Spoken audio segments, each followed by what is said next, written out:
Welcome to Strip Cover Lit. I'm Adrian Fort.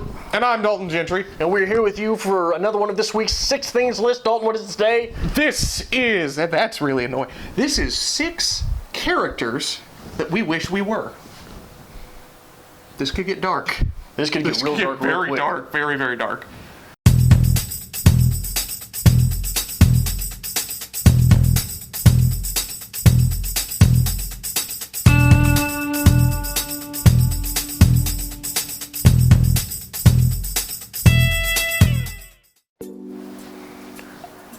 Tyler Durden. Tyler Durden, Tyler Durden, Tyler Durden, Tyler Durden. Who doesn't want to be Tyler Durden? Perhaps it is a generational thing. Perhaps it's just the mark of an asshole. But you wake up every day and you're living the same life, and who wants to do that? Tyler Durden didn't. Tyler Durden started a movement. Tyler Durden was anarchy. And all of us, I think, have a little bit of that inside of us. And who doesn't want to at least live it for a little while? Tyler Durden.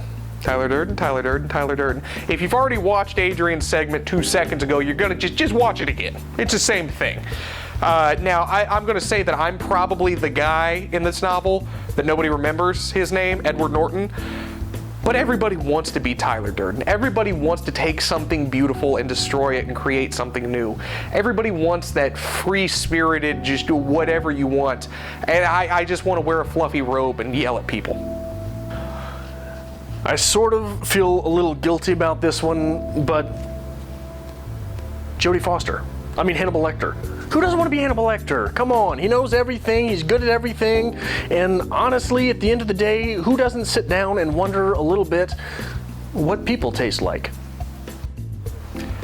Gandalf the Grey. I'm not going to say Gandalf the White, that's cheating. I'm going to go Gandalf the Grey. Much along the lines of, let's say, Hannibal Lecter, but less creepy, the man knows everything. He's a wizard. It's that sage-like wisdom that every writer wants to pretend to have. That's why they go buy nice 1950s frames to pretend to look smart. But coupled with Gandalf, it's the complete eccentric nature of the character. He is different. He's not like all of the other wizards. Yes, educated, yes, wise, but still very down to earth and just delightfully bizarre. Anyone who knows me or has watched this channel for any length of time knows that I would be completely remiss to not at least mention one comic book character. When I was a kid, I was the short kid and I was sort of an outcast. Now that I'm an adult, however, I'm the short guy and a lot of an outcast, and that's Wolverine. And you can't kill him. And he's smoking cigars all the time, and he's partaking in whiskey and goes to Japan, and all sorts of things. Who doesn't want to be Wolverine? Or Hugh Jackman, or Wolverine. It's the same thing. My final choice comes from the Maltese Falcon, Sam Spade. Because if there was ever such a cold, off-putting character just enveloped in existentialism, it was Sam Spade. And I don't like people, social things. I very socially awkward. So the delightful cold nature of this character, I love it. And who doesn't want to be a private eye? Who doesn't want to be a detective and you just go around solving crimes and still just be a badass when the moment counts?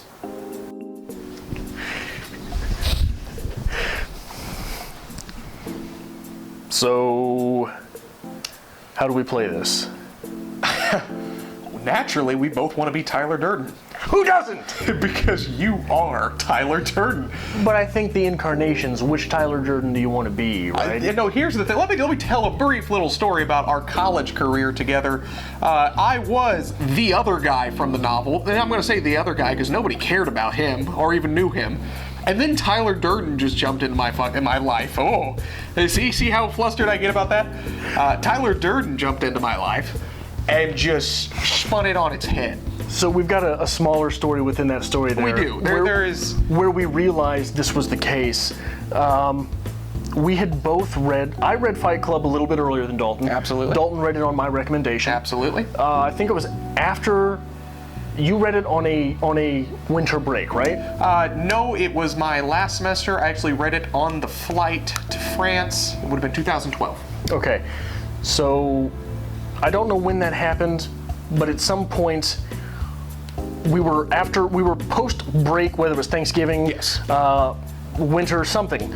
I, during that break, had gotten drunk and emailed several of our professors, probably not flattering emails. No. And we're sitting in a class together, and I'm like, man, there's something in the back of my mind I can't remember that I did that was really awful over the break. Yeah. And I pull up, we had to write in this class a paper on an email. Something like that, like the form of the email. How does this go?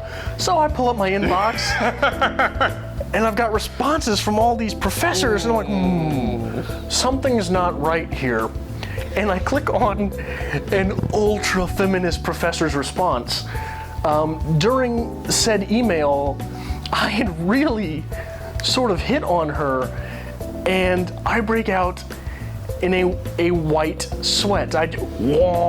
Just terrible. Everything, the Inception noise going in my head, and Dalton's sitting there reading the email that I had sent this professor Just over my shoulder.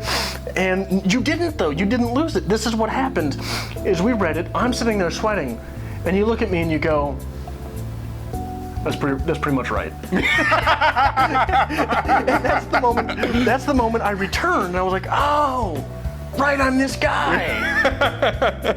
Nothing will come of this. And it never did. You are the only man in history who sent an email to a extremely feminist And extremely. feminist homosexual woman and offered to fix her.